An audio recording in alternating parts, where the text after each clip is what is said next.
Hello and welcome to the Brutal Iron Gym podcast, where our goal is to cut through the BS and deliver the brutal truth about topics related to health and happiness. Today's podcast is number 1383. The topic is Q&A and the title is My Biggest Mistakes with Nutrition. So I had a client actually ask me that question recently. What were some of the biggest mistakes you made with nutrition? We've been talking back and forth. They're newish to kind of tracking their nutrition. They had thought that they could just train their butt off and the training is what drove results.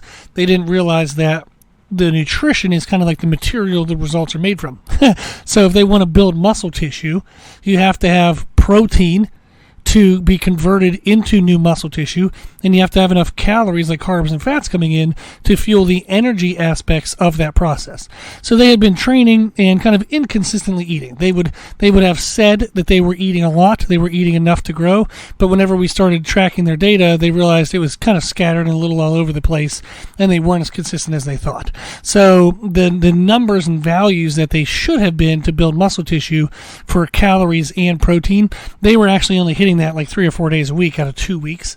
So that was not good. So we realized, okay, what they had thought they were doing was not actually what they were doing. So we wanted to refine that.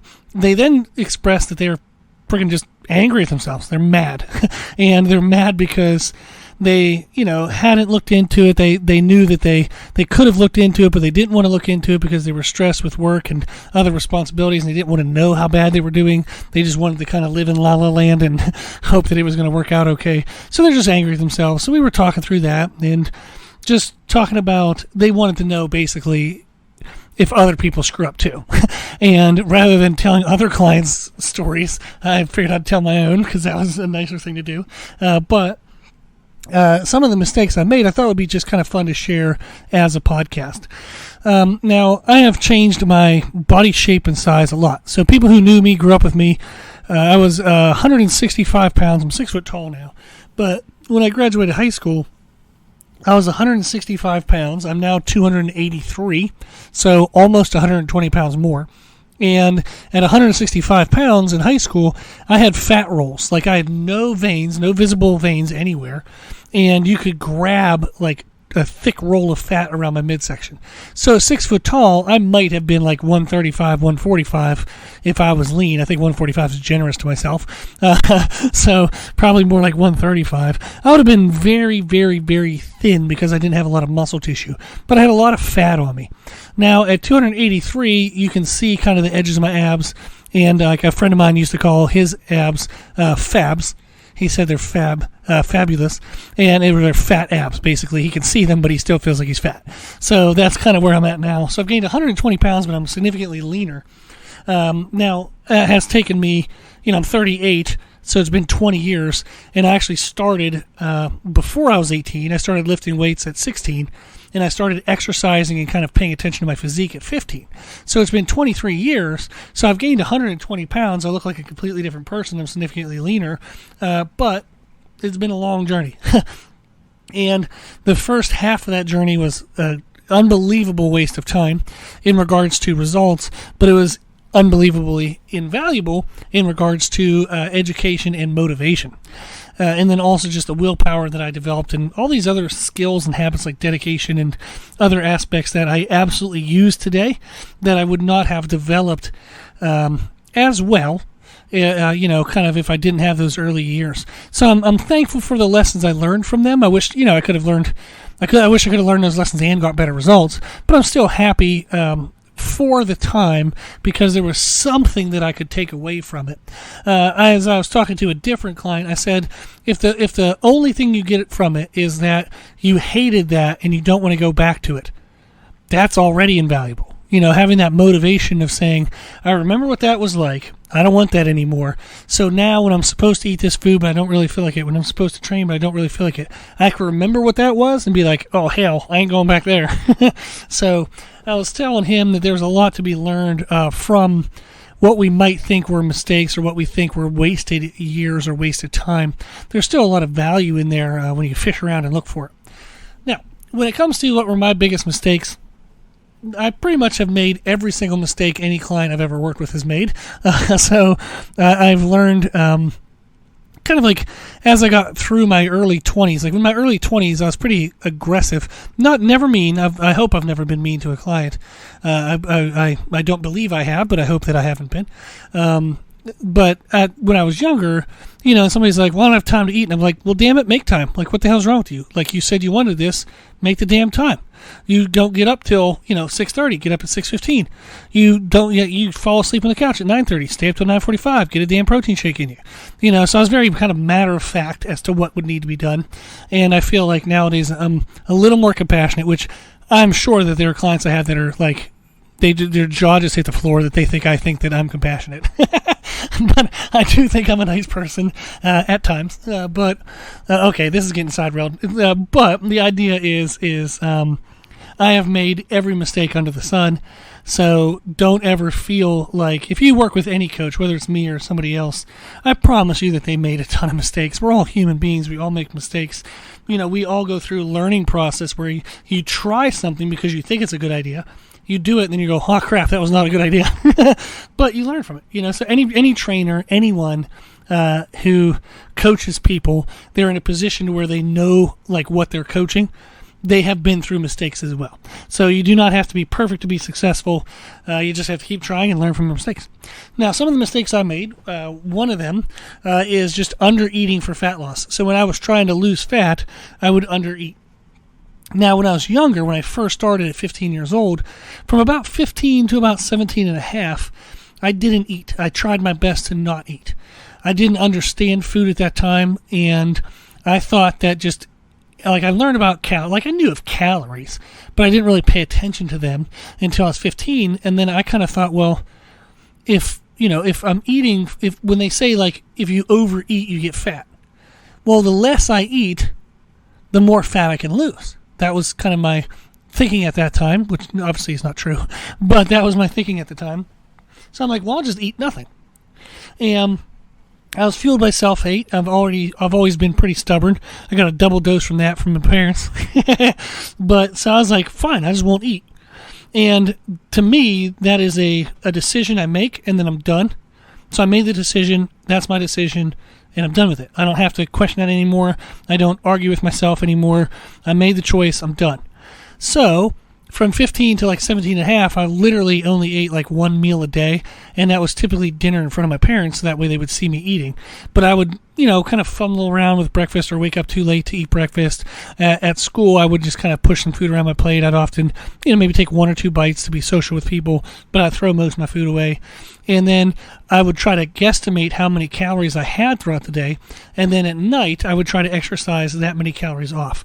Now, I didn't know. There was no internet at that time, and I only had magazines like once a month to learn from. So I didn't really know how many calories the exercise was burning, but I knew, like, okay, if I ate a lot that day, like more than I wanted, I'd have to punish myself harder with weight training. If I didn't eat that much, maybe I could just do some arms and, have fun doing that. But if it was a bad day, then I had to do some squats and some horrible, miserable things that I hate as a punishment, self-punishment.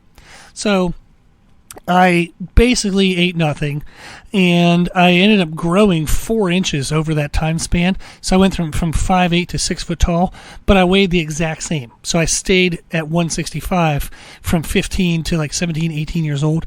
And so I grew 4 inches, didn't gain any amount of weight, but I didn't look any leaner either. I still had like fat rolls. So I was basically just exercising off muscle tissue every night rather than actually burning body fat. Because I ate so little amount of calories, my body deemed that the body fat was necessary as protection for my organs. So it would rather burn off muscle tissue and not replace it, because I didn't give it any protein to replace it with anyhow. So I was just damaging muscle tissue and then giving it no material to replace and grow with. So I actually, for 2.5 years, tore muscle off of my body. I actually work with people now to decrease muscle tissue in specific body parts. Sometimes it's models, and then kind of the more common one is post-college sport females. So if a female did a sport and she kind of grew like maybe thick thighs, maybe they did softball, and she had kind of like thicker legs, and there isn't like professional baseball for females. So once she was done with college, it's like, okay, well, I'm glad I had a body that I had for my sport, but I don't like this body now. I want to lose muscle off my legs. I want to get kind of more balanced upper and lower body. So we would actually go through a protocol to take muscle tissue off their lower body. The protocol that I use is very similar to what I was accidentally doing when I was at 15 to 17 years old. So I was actively stripping muscle off of my body. Very frustrating. Unbelievably frustrating now, because I basically just took 2.5 years to get further behind, and my genetics weren't great to start with. So that was very frustrating. But I learned from it. Then I did do it again, like at around 18 years old, I realized I wanted to go to college, and I was like, well, I've been starving myself for 2.5 years. I've been training like a maniac, and I just look skinny fat. I was like, well, I might as well eat food, and maybe I can build muscle tissue, because I started learning more over those 3 years. We got internet in my house, so I was able to download In the Iron Asylum off RX Muscle. They had basically interviews with bodybuilders, and I would hear them talking about eating food all the time, like chicken and rice, chicken and rice, chicken and rice. Oats, I hate oats. I hate drinking oats. It's disgusting. You don't know whether to chew or to swallow. It's not even a consistency that's normal. So chicken and rice it was, and I decided to drink a gallon of milk a day. I had read an article from Lee Priest. It was in Muscular Development magazine, and he was talking about how he got jacked when he was younger. He ate a whole chicken, a loaf of bread, and drank a gallon of milk a day. Well, I couldn't get the chicken and loaf of bread, but I was like, I'll get the gallon of milk, because I came from 2.5 years of not eating, so I didn't really have the hunger to eat. I basically killed my brain's sensation of hunger. So I just don't really get hungry now. Like, I just know I'm supposed to eat, so I eat, but I don't really get hungry for anything. So at that time, trying to eat like a whole loaf of bread and eat a chicken was just an annoying, horrible process. But I was like, I can drink some calories. So I drank a gallon of milk a day for 2 years. I didn't miss a single day for 2 years. I went from 165 up to 195, and I believe all 30 pounds was fat. It was just pure lard, just fat. So that stuck me basically. I was bigger in a t-shirt, but I was just like, in my mind, I hated the way I looked without a shirt on. So I never took a shirt off for anything, ever. So if I ever went to the pool, it was with a shirt on. If I ever went anywhere in the summer on the beach, I always had a shirt on. I just hated the way my body looked. So at that time, I was getting into 2021, and I had learned even more. I was going to undergrad for health and phys ed, so I was learning more and more about nutrition. They don't really teach you great stuff about nutrition in school, about that kind of stuff. Certainly not aesthetic and fat loss nutrition, just more so blood work, like how to control diabetes and blood sugar and things. So I went back into extreme dieting in my early 20s. And it was because I knew how to do it for my clients. Like, I had helped clients get super lean, but I always thought that I needed extra punishment because, I was a piece of crap. My genetics were horrible, and, you just hate on yourself so bad. So I only ate 1,500 calories a day. I lifted for an hour and a half every day and ran a mile every day. And I remember one diet I did, I lost 30 pounds, but I looked worse. Somehow I looked fatter. 30 pounds less than I did, 30 pounds heavier. And I was like, good Lord, what the hell, So I have learned that was one of the mistakes I made, was just under eating for fat loss. The other end was overeating for muscle gains. I've went through phases where I was trying to, pack on a ton of size, so I'd eat an entire box of cereal as a pre-workout. I'd order a Domino's pizza as my post-workout, kept drinking that gallon of milk a day. I'd gain weight, but most of it was fat.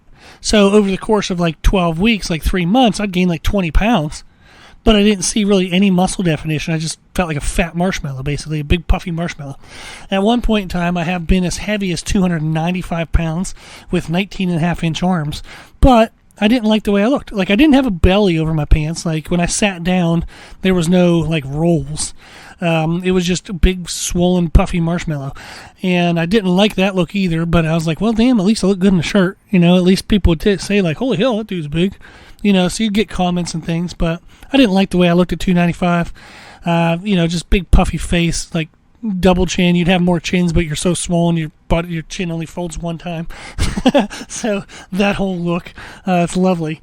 But I have made all of those mistakes. So I've made every mistake of undereating. I've made every mistake of overeating.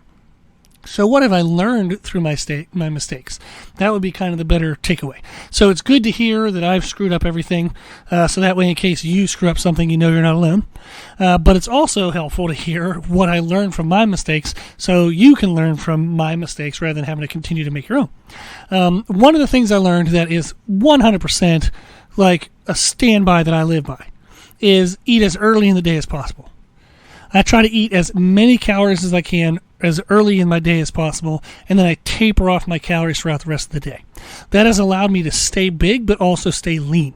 So I'm 283 pounds now with like edges of abs, and I 100% believe that the fact that I try to eat as many calories as possible as early in the day as possible and then taper off helps that. It allows me to make sure I don't lose muscle tissue all day by being underfed, even while I'm active and moving around. I have the muscle damage from the day before, like the workout of the day before. My body's trying to grow muscle like all the next day. So I'm eating all these calories, all this protein, so all damn day, I'm not falling further behind, I'm actually making progress. I'm building muscle tissue. Then as I taper off throughout the rest of the day, my body tends, like it'll burn off whatever excess, quote unquote, of carbs and fats I ate for that day. And then all of a sudden I end the day, I've had a bunch of muscle being built all day. I end the day with no real leftovers of carbs and fats. So you go to bed, your body has to burn through a little bit of carbs and fats throughout the night, helps keep you lean. And then the next day you start it all over again. So eating early in the day is by far one of the most impactful things that I believe for my physique. Now I have clients do that all the time, as much as they can manage within their schedule and their, kind of switching from whatever their current habits are now.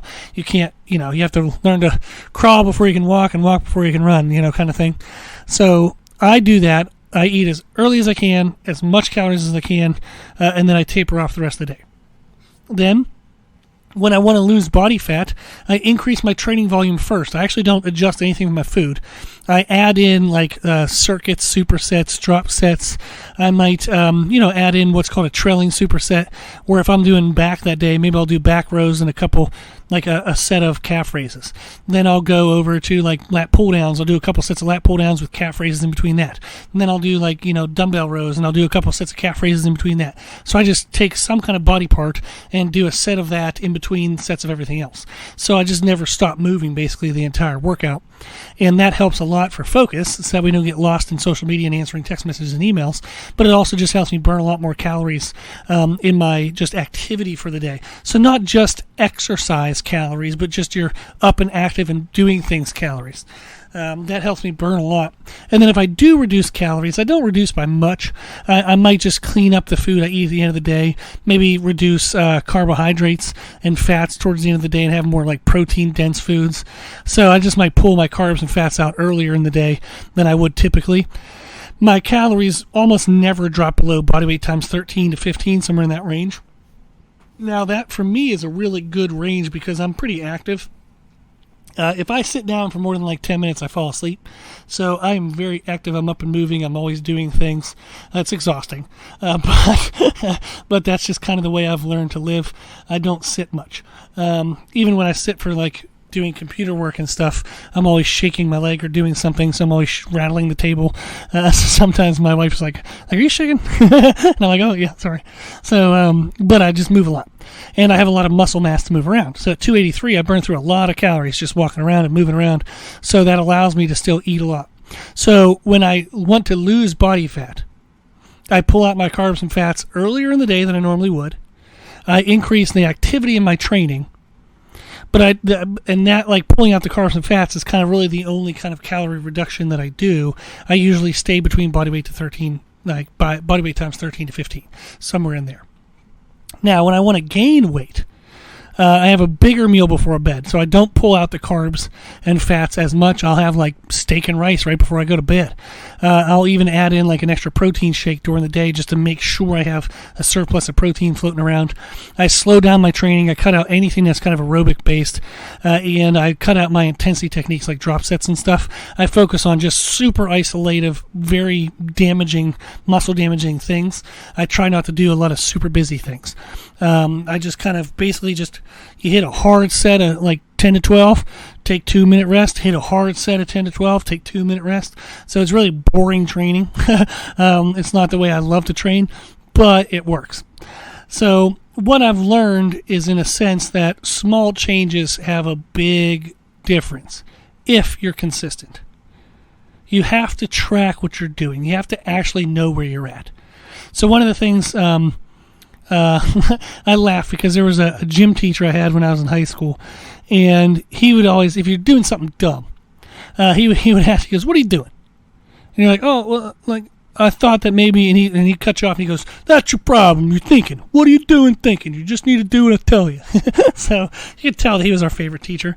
But whenever I ask somebody, I'm like, "Well, what's your calories?" And the answer is, "Well, I think they're at," and I'm like, "Oh, nope." No, I don't cut them off because I don't want to be a jerk like my teacher was. But the second somebody says, "Well, I think," and you can tell they're looking like up and to the left, trying to like see if the number's magically up in the ceiling. They're just trying to like put together where they think they're at. And it's like, no, you got to know where you're at. Track what you're doing. It doesn't take that much effort once you learn how to do it. It might take 5 minutes a day. That's it. It's important enough for you, you'll find 5 minutes. Now, sometimes you miss a day, here and there. Like, you don't have to be perfect. But for the most part, tracking yourself isn't that miserable. It's not that impossible to do. Just got to learn it and get used to it. So you take some time every day to brush your teeth. You take some time to shower. You take some time to do all these other things. You add 3 minutes or 5 minutes into tracking your food. It's not the end of the world. So you got to know where you're at so that way you're consistent. You're going to think nice things about yourself. Everybody thinks they do better than what their reality is, because we have a rationale, a reason, an excuse for everything we do that isn't right, that we don't really like kind of log those things as like mistakes or as like bad things. Somebody's like, if you were supposed to, like, let's say for example you're out and about and you're walking around and you're like, "Oh, I'm freaking thirsty, I'm kind of hot and tired, I'm going to drink a soda." Well, that's 60 grams of sugar you sure as hell probably didn't need, but you would say like, "Well, I was really thirsty and I was moving around a lot, so, that's totally fine." But you don't know the numbers. You don't know what effect that had on your day. So you just kind of you kind of brush that off. And if somebody's like, "Well, how's your diet going?" You're going, "Oh, it's good. It's great." And you wouldn't bother thinking like, "Well, yeah, I'm following parts of it, but I'm adding some foods here and there and I'm missing some foods here and there." We tend to like kind of gloss over those details. So track what you're doing, know where you're at, and then I don't expect anything to happen until I'm months in. So my typical goals are 12 to 20 weeks. Now, if I have something coming up like a beach vacation in 8 weeks, well, then I'll do the best I can in 8 weeks. I should have started more than 8 weeks ago, but if I only found out about it now and I only have 8 weeks, then that's all I got. So I'll work with it. But in general, I don't expect things to happen any like super duper fast, because I have a million other things I got to do in my life too. So I'm often doing, like degrees of what I should do, not exactly 100% of it. So 12 to 20 weeks is a typical goal time for me. I don't worry. Like, I do what I'm supposed to do, and I track what I'm doing. But if I don't see any results in the first 2 to 4 weeks, I don't think too much about it anymore. I just kind of wait and give it time. And then all of a sudden it starts to kind of like snowball effect. It builds and builds and builds. And then the back half of the progress seems to go a lot faster. It's happening at all times. You just don't see as many details. For example, if you're losing body fat, you don't get to see muscle details until you get down to a certain amount of fat. So if I have two inches of fat over my muscle, I'm not going to see anything, whether it's 2 inches or a half inch. So the first inch and a half, you don't see nothing, but it's happening. You're losing an inch and a half. But then when you only have a half inch left, man, when you get down to like a quarter of an inch, boom, you get to really see some lines. Quarter inch to an eighth inch, you're like, holy crap, what the hell? So you get to see these big effects from just a quarter inch change, but you didn't see anything happen in the first inch and a half. So there's still stuff happening at the beginning. You just don't get to see it. Cool. Okay, well, that's pretty much kind of all the mistakes I made, what I've learned. The big takeaway is just that calories and protein matter the most. I talk about this all the time. We have podcast 1232, Nutrition Podcast titled Start Here, that kind of explains what the most important things is and where you should start if you want to make changes nutritionally. But calories and protein matter the most. Even if I have to eat weird food, I'll do whatever I have to do to maintain my calories and my protein. They drive results. The rest of the details, whether you eat, brown rice versus white rice, whether you eat steak versus chicken, they can clear up some quality aspects, maybe digestion, ease of digestion. But calories and protein drive movement towards your goal. The rest of it is just kind of some small details about the quality of the movement. But really, nothing happens if your calories and protein aren't tracked and consistent. So that's definitely the best place to focus. Okay, I hope this was helpful. I have no clue. I hope it was.